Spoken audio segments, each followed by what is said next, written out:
মোদিজিকে সামনে রেখে আমরা এগোতে চাই। আমাদের দল কোনো দুর্নীতিগ্রস্ত নয়, তোলাবাজি কাটমানির সঙ্গে যুক্ত নয়, যে আমাদের ঘর ভর্তি টাকা থাকবে।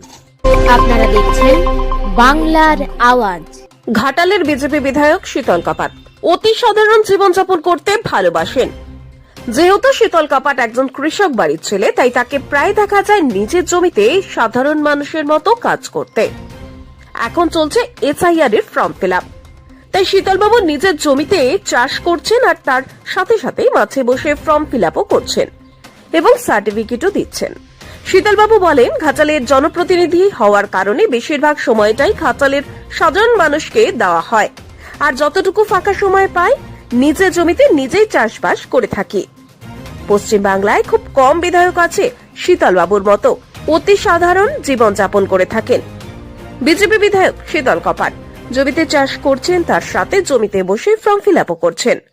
তবে এটা নিয়ে শাসক দল কি মন্তব্য করেন সেটার দেখারও আছে। আমার বাবা একজন কৃষক, চাষবাস করে আমাদেরকে বড় করেছে।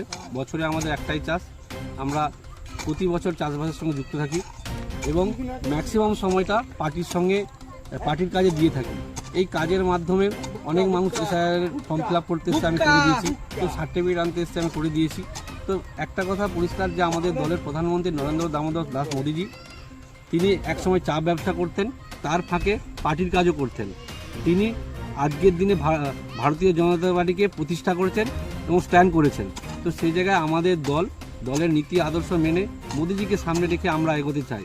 আমাদের দল কোনো দুর্নীতিগ্রস্ত নয়, তোলাবাজি কাটমানির সঙ্গে যুক্ত নয়, যে আমাদের ঘর ভর্তি টাকা থাকবে, যেখানে আমাদের টাকা পয়সার অভাব হবে না। তো সেই জন্য আমরা বলি, এই এমএলএ এমপি 5 বছরের খেলা, আজকে এমএলএ আছি, কালকে নাও থাকতে পারি, কিন্তু আমরা কৃষক পরিবারের ছেলে, অতএব চাষবাসই আমাদের কাজ, চাষবাস আমাদের করতে হবে, আর এইভাবে আমাদের জীবন কাটাতে হবে। সেই জন্য যতটুকু সময় আমরা পেয়েছি, যতটুকু সময় আমরা পাবো, মানুষের জন্য কাজ করব, জনসেবা কাজ করব। ঘাটাল থেকে নকিবুল ইসলামের রিপোর্ট। আপনারা দেখছেন বাংলার আওয়াজ।